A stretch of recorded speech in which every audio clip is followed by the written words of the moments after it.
Hi, നമ്മൾ കഴിഞ്ഞ ക്ലാസ്സിൽ സെറിബ്രൽ കോർട്ടെക്സിന്റെ ഡിവിഷനും അതിന്റെ ഫീച്ചേഴ്സും അതേപോലെ അത് 4 ലോബായിട്ട് തിരിച്ചതും അതിൽ തന്നെ ഫങ്ഷൻസ് ബേസ് ചെയ്തിട്ട് സെൻസറി, മോട്ടോർ, അസോസിയേഷൻ എന്നീ കോർട്ടെക്സുകളൊക്കെ ഡിവൈഡ് ചെയ്തതും ഒക്കെ നമ്മൾ ഡിസ്കസ് ചെയ്തു.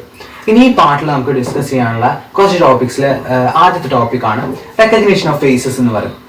നമ്മൾ എങ്ങനെയാണ് ഒരു ഫേസ് തിരിച്ചറിയുന്നത്, അല്ലെങ്കിൽ ആ ഫേസിലുള്ള ഇമോഷൻസ് കാര്യങ്ങളും നമ്മളൊരാളുടെ മുഖം കാണുമ്പോൾ മുഖം മാത്രമല്ല, അത് ആരാണെന്ന് മാത്രമല്ല, അതിനോടൊപ്പം അയാൾക്ക് എന്ത് ഫീൽ ചെയ്യുന്നു, അയാളുടെ ഇമോഷൻസും, അങ്ങനെ പല മീനിങ്, പല അർത്ഥങ്ങൾ നമ്മളതിന് എടുക്കുന്നുണ്ട്. അപ്പോൾ അതൊക്കെ എങ്ങനെയാണ് നടക്കുന്നത്, എങ്ങനെയാണ് നമ്മൾ ഒരു ഫേസിനെ റെക്കഗ്നൈസ് ചെയ്യുന്നത്, അത് ആരുടെ ഫേസാണ്, എങ്ങനെയാണ്, എന്താണെന്നുള്ളതൊക്കെ. അപ്പം അതിന് പ്രധാനമായിട്ട് 2 ഭാഗങ്ങളുണ്ടായിരിക്കും. നമുക്കത് സെൻസ് ചെയ്യണം, ഫേസ് കാണണം, അത് ഫേസ് ആണെന്ന് മനസ്സിലാവണം.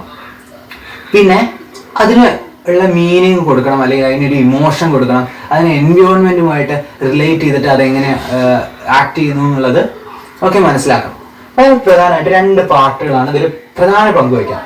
ഒന്നാമത്തത് ഒസിപിറ്റൽ ലോബിലെ medial under side. Occipital lobe എന്തിനുള്ളതായിരുന്നു? വിഷ്വൽ കോർട്ടക്സ് എവിടെയാ? ഒസിപിറ്റൽ ലോബിലാണ്. അപ്പൊ ഇതിന്റെ ഫംഗ്ഷൻ എന്തായിരിക്കും? ഇത് സെൻസ് ചെയ്യുക, ഇത് മുഖത്തിനെ കാണുക, അത് കണ്ടിട്ട് മുഖമാണെന്ന് മനസ്സിലാക്കുക എന്നുള്ളതാണ്. അത് അടുത്ത ലോബ് ടെമ്പറൽ ലോബാണ്. ടെമ്പറൽ ലോബിലെ മീഡിയോ വെൻട്രൽ സർഫേസ്. ടെമ്പറൽ ലോബിലെ മീഡിയോ വെൻട്രൽ സർഫേസ് ഇത് ആണ് സറൗണ്ടിങ്സുമായിട്ട് ആ ഒരു ബിഹേവിയറിനെ നമ്മൾ എന്താ പറയാ കോർഡിനേറ്റ് ചെയ്തിട്ട് മനസ്സിലാക്കാൻ ശ്രമിക്കണം, കാരണം സഹായിക്കണം. കാരണം എന്താ വെച്ചാൽ ഇത് ലിംബിക് സിസ്റ്റത്തിന്, ടെമ്പറൽ ലോബിലെ മീഡിയോ വെൻട്രൽ സർഫേസ് എന്ന് പറയുന്നത് ലിംബിക് സിസ്റ്റവുമായിട്ട് അടുത്ത് കിടക്കുന്ന ഒരു ഭാഗമാണ്. അവിടെ ഈ ലിംബിക് സിസ്റ്റത്തിന്റെ ഫംഗ്ഷൻ എന്താ? ഇമോഷൻ, മെമ്മറി, അതേപോലെ സറൗണ്ടിങ്സുമായിട്ടുള്ള ബിഹേവിയർ, ഇതൊക്കെയാണ് ലിംബിക് സിസ്റ്റത്തിന്റെ ഫംഗ്ഷൻസ്. അതുമായിട്ട് റിലേറ്റ് ചെയ്ത് കിടക്കുന്ന ഒരു ഭാഗത്തിനും സിമിലർ ഫംഗ്ഷൻ ആയിരിക്കും. ഈ 2 ലോബിലെ 2 സ്ഥലങ്ങളെ ഫംഗ്ഷൻ ചെയ്യുന്നതുകൊണ്ടാണ് നമുക്ക് എന്തായാലും ഒരു ഫേസ് റെക്കഗ്നൈസ് ചെയ്യാൻ പറ്റുന്നത്. ഇനി ഈ ഭാഗങ്ങൾക്ക് എന്തെങ്കിലും കംപ്ലൈന്റ് പറ്റുകയാണ്, അല്ലെങ്കിൽ എന്തെങ്കിലും ഡിഫക്റ്റ് സംഭവിക്കുകയാണ്, എന്തെങ്കിലും ബുദ്ധിമുട്ടുണ്ടാവുകയാണെങ്കിൽ നമുക്ക് ഇത് ഫേസ് റെക്കഗ്നൈസ് ചെയ്യാൻ പറ്റാതെയോ, അല്ലെ? നമുക്ക് പിന്നെ ഫേസ് റെക്കഗ്നൈസ് ചെയ്യാൻ പറ്റും. ഈ ഭാഗങ്ങളാണ് ആ ഫംഗ്ഷൻ ചെയ്യുന്നത്. ഈ ഭാഗങ്ങളില്ലെങ്കിൽ ആ ഫംഗ്ഷൻ ശരിക്കും നടക്കില്ല. അപ്പോൾ അങ്ങനെ നമുക്ക് ഫേസ് റെക്കഗ്നൈസ് ചെയ്യാൻ പറ്റാത്ത ഒരു അവസ്ഥയാണ്, അല്ലെങ്കിൽ അങ്ങനെ ഒരു അസുഖമാണ് പ്രോസോഫിനോസിയ എന്ന് പറയുന്നത്. എന്താണ് പ്രോസോഫിനോസിയ എന്ന് പറയുന്നത്? നമുക്ക് അങ്ങനെ ഫേസ് റെക്കഗ്നൈസ് ചെയ്യാൻ പറ്റാത്ത സിറ്റുവേഷൻ വരുമ്പോഴുള്ള അവസ്ഥയാണ്. നമ്മൾ പറഞ്ഞു നമ്മുടെ സെറിബ്രൽ കോർട്ടെക്സിനെ 2 ഹെമിസ്ഫിയർ ആയിട്ട് ഡിവൈഡ് ചെയ്തിട്ടുണ്ട്, ലോഞ്ചിറ്റ്യൂഡിനൽ ഫിഷർ എന്ന് പറഞ്ഞു.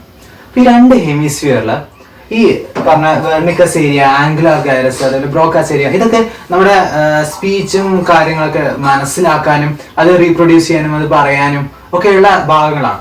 ഈ ഭാഗങ്ങൾ ബ്രെയിനിന്റെ ഒരു ഭാഗത്ത്, ഒരു ഹെമിസ്ഫിയറിൽ കൂടുതൽ ഡെവലപ്ഡ് ആയിരിക്കും. 2 ഹെമിസ്ഫിയർ ഉള്ളതിൽ വെർണിക്കസ് ഏരിയയും ആംഗുലാർ ഗൈറസും ബ്രോക്കാസ് ഏരിയ ഒക്കെ ബ്രെയിനിന്റെ ഒരു ഭാഗത്ത് കൂടുതൽ ഡെവലപ്ഡ് ആയിരിക്കും. ആ ഹെമിസ്ഫിയറിനെ ഏത് ഹെമിസ്ഫിയറിലാണോ, ലെഫ്റ്റിലാണോ റൈറ്റിലാണോ, ഏത് ഹെമിസ്ഫിയറിലാണ് അത് കൂടുതൽ ഡെവലപ്പ് ചെയ്തത് അതിനെ നമ്മൾ ഡോമിനന്റ് ഹെമിസ്ഫിയർ എന്ന് പറയും. മനസ്സിലായല്ലോ? ഇനി ഏത് ഭാഗമാണ് ഇതിനെ കൺട്രോൾ ചെയ്യുക? നമ്മുടെ ലെഫ്റ്റ് ഹെമിസ്ഫിയർ ആണ് നമ്മൾ എന്ത് ചെയ്യാം? ബോഡിയുടെ റൈറ്റ് പാർട്ടിനെ കൺട്രോൾ ചെയ്യാം. നമ്മുടെ റൈറ്റ് ഹെമിസ്ഫിയർ ആണ് എന്ത് ചെയ്യാം? ബോഡിയുടെ ലെഫ്റ്റ് പാർട്ടിനെ കൺട്രോൾ ചെയ്യാം. അപ്പോൾ ഏത് ഹെമിസ്ഫിയർ ആയിരിക്കും ഈ വെർണിക്കസ് ഏരിയയും ആംഗുലാർ ഗൈറസും ബ്രോക്കാസ് ഏരിയ ഒക്കെ കൂടുതൽ ഡെവലപ്പ് ആയിരിക്കാം? അല്ലെങ്കിൽ ഏത് ഹെമിസ്ഫിയർ ആയിരിക്കും ഭൂരിപക്ഷം ആളുകൾക്കും ഡോമിനന്റ് ആയിട്ടിരിക്കുക? ലെഫ്റ്റ് ഹെമിസ്ഫിയർ ആയിരിക്കും, അല്ലെ? അധികം ആളുകളും വലവൻ കൈയും എന്താ പറയാ വലത്തെ കൈ ഉപയോഗിക്കുന്ന ആൾക്കാരും അങ്ങനെ റൈറ്റ് ഹാൻഡഡ് ആണ്. അപ്പോൾ വലതുവശത്തുള്ള കാര്യങ്ങൾ ഡോമിനന്റ് ആണെങ്കിൽ ബ്രെയിനിൽ ഏത് ഭാഗമായിരിക്കും ഡോമിനന്റ്? ലെഫ്റ്റ് ബ്രെയിൻ ആയിരിക്കും. ഒരു 90 to 95% ആളുകൾക്ക് വെർണിക്കസ് ഏരിയയും എല്ലാതും ലെഫ്റ്റ് ബ്രെയിനിലായിരിക്കും കൂടുതൽ ഡെവലപ്പ് ചെയ്തിട്ടുണ്ടാവുക. ലെഫ്റ്റ് ബ്രെയിൻ ആയിരിക്കും ഡോമിനന്റ് ഹെമിസ്ഫിയർ ഏതായിരിക്കും? ലെഫ്റ്റ് ആയിരിക്കും. അധികം ആളുകൾക്കും അവർക്ക് റൈറ്റ് സൈഡാണ് ഇവർ കൺട്രോൾ ചെയ്യുക. ഇതാണ് ഡോമിനന്റ് ഹെമിസ്ഫിയറിന്റെ കൺസെപ്റ്റ് എന്ന് പറഞ്ഞിട്ടുണ്ടെങ്കിൽ. ഇപ്പം ബ്രെയിനിന്റെ സെറിബ്രൽ കോർട്ടെക്സിനെ കുറിച്ച് പറയുമ്പോൾ ലാംഗ്വേജ്, അതേപോലെ കമ്മ്യൂണിക്കേഷനാണ് ലാംഗ്വേജ്.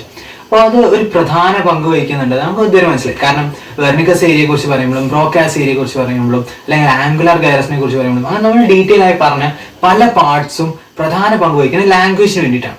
അപ്പോൾ കമ്മ്യൂണിക്കേഷൻ എന്ന് പറയുന്നത് ഈ സെറിബ്രൽ കോർട്ടെക്സിന്റെ ഒരു മെയിൻ ഫംഗ്ഷനാണ്. അതിൽ തന്നെ നമുക്ക് സെൻസറി ആയിട്ടുള്ള ഫങ്ഷൻസ് ഉണ്ട്, മോട്ടോർ ആയിട്ടുള്ള ഫങ്ഷൻസ് ഉണ്ട്. അപ്പൊ അത് ഏതൊക്കെയാണെന്ന് നോക്കാം. കുറച്ച് ഡിഫക്റ്റുകളെ കുറിച്ചായിരിക്കും നമ്മൾ ഇതിൽ അധികം എക്സ്പ്ലെയിൻ ചെയ്യുന്നുണ്ടാവാം. അപ്പൊ ആദ്യം നോക്കാം. ആദ്യത്തെ ഓഡിറ്ററി റിസപ്റ്റീവ് അഫേസിയ. അഫേസിയ എന്നുള്ള വാക്ക് കേൾക്കുമ്പോൾ നിങ്ങൾ ഓർമ്മ വരേണ്ടത് എന്താ വെച്ചാൽ ലാംഗ്വേജ് പരമായിട്ടുള്ള ഡിസോർഡറിനാണ് നമ്മൾ അഫേസിയ എന്ന് പറയുന്നത്. എങ്ങനത്തെ ലാംഗ്വേജ്, എങ്ങനത്തെ കമ്മ്യൂണിക്കേഷൻ ആയിട്ടുള്ള ഡിസോർഡർ ആണ്? അതായത് നമുക്ക് കാണാൻ കണ്ണിന് പ്രശ്നമൊന്നുമില്ല, കേൾക്കാൻ ചെവിക്ക് പ്രശ്നമൊന്നുമില്ല, അതുപോലെ മോട്ടോർ ആയിട്ടുള്ള ഫംഗ്ഷൻസിന് അതിൽ പ്രശ്നമില്ല. അതായത് നമ്മൾ പാരലൈസ്ഡോ അങ്ങനെയൊന്നുമല്ല.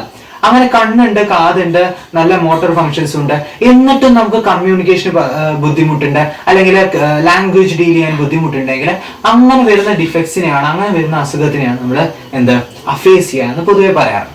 നമുക്ക് ആദ്യത്തെ സെൻസറി പാർട്ട്, നമ്മൾ സെൻസ് ചെയ്യുന്നതിലുള്ള അസുഖങ്ങൾ അല്ലെങ്കിൽ അഫേസിയയും കാര്യങ്ങളൊക്കെ നോക്കാം. ഓഡിറ്ററി റിസപ്റ്റീവ് അഫേസിയ എന്തായിരിക്കും? പേരിൽ തന്നെ ഉണ്ട്, ഓഡിറ്ററി ആണ്, റിസപ്റ്റീവ് ആണ്. ഓഡിറ്ററി ആണ് കേൾക്കുന്നതും അത് റിസീവ് ചെയ്യുന്നതിൽ വരുന്ന ബുദ്ധിമുട്ടും, കേട്ടിട്ട് അത് മനസ്സിലാക്കാനുള്ള അഫേസിയ, അതിനെ വേർഡ് ഡെഫ്നെസ് എന്നും വിളിക്കാറുണ്ട്.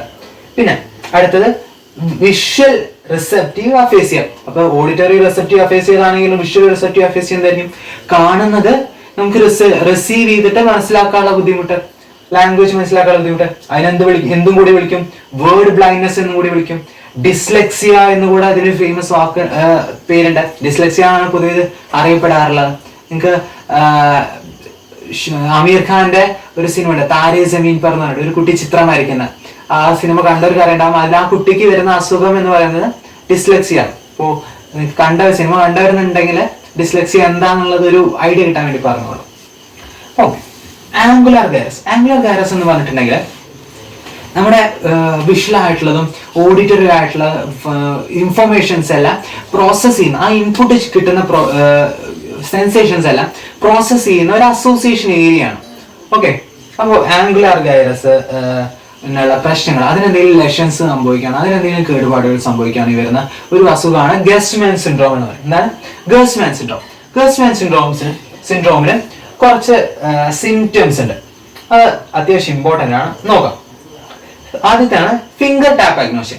ഫിംഗർ ടാപ്പ് അഗ്നോസിയ എന്ന് വെച്ചിട്ടുണ്ടെങ്കിൽ നമ്മുടെ വിരലുകൾ ഉണ്ടല്ലോ, വിരലുകളുടെ എണ്ണം, അതിന്റെ പേര്, അല്ലെങ്കിൽ അത് ഏതാന്ന് കൃത്യമായിട്ട് ഐഡന്റിഫൈ ചെയ്യും. ഇപ്പൊ എനിക്ക് പറയാം ഇത് ചൂണ്ടുവിരലാന്ന് പറയാം അല്ലെ, അങ്ങനെ ഒന്നും ഐഡന്റിഫൈ ചെയ്യാൻ പറ്റാതെ, ഇത് എത്ര വിരലുണ്ടെന്നൊന്നും ഐഡന്റിഫൈ ചെയ്യാൻ പറ്റാതെ അങ്ങനെ ഒരു ബുദ്ധിമുട്ട് വരുമ്പോൾ പറയുന്നതാണ് എന്ത്? ഫിംഗർ ടാപ്പ് അഗ്നോസിയ എന്ന് പറയും. അകാൽക്കുലിയ. അകാൽക്കുലിയ എന്ന് പറയുമ്പോൾ പേര് തന്നെ ഉണ്ട്, കാൽക്കുലിയ, കാൽക്കുലേഷൻ ചെയ്യാനുള്ള ബുദ്ധിമുട്ട്. നമുക്ക് മാത്തമാറ്റിക്കലി ആയിട്ടുള്ള നമുക്ക് ഓരോ കാൽക്കുലേഷൻസ് ഉണ്ടാവുമല്ലോ, ഇത്ര കൂട്ടി ഇത്ര കുറച്ച് അത്രയാണ്, ആ കാൽക്കുലേഷൻസ് ഒക്കെ ചെയ്യാനുള്ള ബുദ്ധിമുട്ടിനെയാണ് എന്ത് പറയാം? അകാൽക്കുലിയ എന്ന് പറയാം. അലക്സിയ. അലക്സിയ എന്ന് പറഞ്ഞാൽ എന്താ?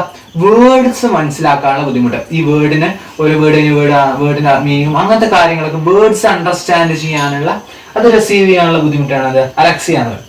അഗ്രാഫിയ എന്ന് പറഞ്ഞിട്ടുണ്ടെങ്കിൽ നമുക്ക് ചിത്രങ്ങൾ, അത് അല്ലെങ്കിൽ ഒരു ഡിസൈൻ ഒക്കെ നമുക്ക് കോപ്പി ചെയ്ത് വരയ്ക്കാനൊക്കെ പറ്റുന്നുണ്ടല്ലോ, ഇതുപോലെ മറ്റോടത്ത് വരയ്ക്കാനൊക്കെ പറ്റുന്നുണ്ടല്ലോ, അത് പറ്റാത്തൊരു അവസ്ഥയാണ് നമ്മൾ എന്ത് പറയാം? അഗ്രാഫിയ എന്ന് പറയാം. And finally left right confusion. Left ഏതാ റൈറ്റ് ഏതാന്നുള്ള കൺഫ്യൂഷൻ വരും. ഇത്രയാണ് ഗെസ്റ്റ്മാൻ സിൻഡ്രോമിന്റെ എന്താ പറയാ ഒരു സിംറ്റംസ് ആയിട്ട് പറയുന്ന കാര്യങ്ങൾ. ഏതൊക്കെയാണ്? Finger tap agnosia, acalculia, alexia, graphia, left right confusion, 5 എണ്ണം. ഇനി അരിക്വേറ്റ് ഫിസിക്കുലസ് എന്ന് പറഞ്ഞിട്ടുള്ള ഒരു ന്യൂറൽ കണക്ഷൻ ഉണ്ട്. ഇത് എന്ത് തമ്മിലുള്ള ന്യൂറൽ കണക്ഷനാണ്? ബ്രോക്കാസ് ഏരിയയും വേർണിക്കസ് ഏരിയയും. ലാംഗ്വേജിന്റെ 2 ഇമ്പോർട്ടന്റ്, ഒന്ന് ലാംഗ്വേജ് കോംപ്രിഹെൻഡ് ചെയ്യാൻ, ലാംഗ്വേജ് മനസ്സിലാക്കാൻ സഹായിക്കുന്ന ടെമ്പറൽ ലോബിലുള്ള വെർണിക്കസ് ഏരിയയും, ലാംഗ്വേജിന്റെ സ്പീച്ച് പ്രൊഡക്ഷൻ, നമുക്ക് സംസാരിക്കാനും അതിനൊക്കെ വേണ്ടി സഹായിക്കുന്ന ബ്രോക്കാസ് ഏരിയ, പ്രീ ഫ്രണ്ടൽ കോർട്ടക്സിലുള്ള ബ്രോക്കാസ് ഏരിയ തമ്മിലുള്ള ഒരു ന്യൂറൽ കണക്ഷൻ എന്ത് ആർക്വേറ്റ് ഫിസിക്കുലസ് എന്ന് പറയുന്നത്. ഈ ആർക്വേറ്റ് ഫിസിക്കുലസിന് ഒരു ബുദ്ധിമുട്ട്, ഒരു ലെഷൻ സംഭവിക്കാൻ അല്ലെങ്കിൽ ഒരു ഡിഫക്ട് സംഭവിക്കുകയാണെങ്കിൽ വരുന്ന അസുഖമാണിത് കണ്ടക്ട് അഫേസിയ എന്ന് പറയുന്നത്. കണ്ടക്ട് അഫേസിയ എന്ന് പറഞ്ഞിട്ടുണ്ടെങ്കിൽ വേർഡ്സ് റിപ്പീറ്റ് ചെയ്യാനുള്ള ബുദ്ധിമുട്ട്. ഒരാളിപ്പോൾ ഒരു ക്വസ്റ്റ്യൻ ചോദിച്ചു വിചാരിക്കും, ആ ക്വസ്റ്റ്യൻ അതേ വേർഡ്സ് വെച്ച് നമുക്ക് സംസാരിക്കാനൊക്കെ ബുദ്ധിമുട്ടായിരിക്കും കണ്ടക്ഷൻ അഫേസിയ ഉള്ള ആളുകൾക്ക്. അങ്ങനെ വേർഡ് റിപ്പീറ്റ് ചെയ്യാനുള്ള ഒരു ബുദ്ധിമുട്ടുള്ള സിറ്റുവേഷൻ എന്ന് പറയാം കണ്ടക്ഷൻ അഫേസിയ എന്ന് പറയാം. ഇത് കുറച്ച് റെയർ ആയിട്ടുള്ള ഒരു ഡിസോർഡർ കൂടി കേട്ടോ, കണ്ടക്ഷൻ അഫേസിയ എന്ന് പറയുന്നത്. അപ്പൊ ഇത്രയാണ് സെൻസേഷനിൽ പറയാനുള്ളത്. ഈ മോട്ടോർ ഫങ്ഷൻസിനെ കുറിച്ച് പറയും. കമ്മ്യൂണിക്കേഷനിൽ പ്രധാനമായിട്ട് നമുക്ക് വരുന്ന എന്താ? സ്പീച്ച് തന്നെയാണ് അല്ലെ. നമ്മൾ എന്ത് ചെയ്യണം, ഒരു ഐഡിയ പറയാനുള്ള കാര്യങ്ങൾ നമുക്ക് മനസ്സിലുണ്ടെങ്കിൽ അത് പറയാൻ വേണ്ടിയിട്ട് നമ്മൾ ഒരു ബ്രീത്ത് കൺട്രോൾ ചെയ്യണം, ശ്വാസം വിടണം, അതിനനുസരിച്ച് നമ്മൾ തൊണ്ട മൂവ് ചെയ്യണം, സൗണ്ട് പിച്ച് മോഡുലേഷൻ വരണം, അതിനനുസരിച്ച് നാവ് മാറണം, വായ മാറണം, ലിപ്സ് അതിനനുസരിച്ച് ഓരോ ശബ്ദം ഉണ്ടാക്കണം. അങ്ങനെ അത്രയും ഒരുപാട് മസിൽസ് മൂവ് ചെയ്തിട്ടുള്ള വളരെ സ്കിൽഡ് ആയിട്ടുള്ള വളരെ ഇൻട്രിഗേറ്റ് ആയിട്ടുള്ള ഒരു പ്രോസസ്സാണ് എന്ത് സ്പീച്ച് എന്ന് പറയുന്നത്. നമ്മൾ സംസാരിക്കുമ്പോൾ അത് വെറുതെ നടക്കുന്നതല്ല, വളരെ സ്കിൽഡ് ആയിട്ടും ഇതാക്കിയിട്ടും വേണ്ട ഒരു സാധനം. അപ്പൊ അതിന് മോട്ടോർ ആയിട്ടുള്ള കോർഡിനേഷൻ വളരെ അധികം വേണം. നമുക്ക് എല്ലാം തമ്മിലുള്ള കോർഡിനേഷൻ കറക്റ്റ് ആയാലേ കൃത്യമായ പിച്ചിൽ കൃത്യമായ ഒച്ചയിൽ നമുക്ക് കൃത്യമായ വാക്കുകൾ പ്രൊനൗൺസ് ചെയ്യാൻ പറ്റുള്ളൂ. അപ്പൊ അത് പ്രൊനൗൺസ് ചെയ്യാൻ അങ്ങനെ വരുന്ന മോട്ടോർ ആയിട്ടുള്ള ആ ഒരു ഫംഗ്ഷൻ ചെയ്യാൻ വരുന്ന ബുദ്ധിമുട്ടിനെ, അങ്ങനെ വരുന്ന പ്രശ്നത്തിന് നമ്മൾ എന്ത് പറയും, മോട്ടോർ അഫേസിയ എന്ന് പറയും. എന്താ പറയാ, മോട്ടോർ അഫേസിയ എന്ന് പറയും. ഇത്രയാണ് നിങ്ങൾക്ക് ഈ 4th മൊഡ്യൂളിൽ പഠിക്കാനുള്ള സെറിബ്രൽ കോർട്ടക്സിന്റെ ഒരു സ്ട്രക്ചറും ഫംഗ്ഷനും എല്ലാം.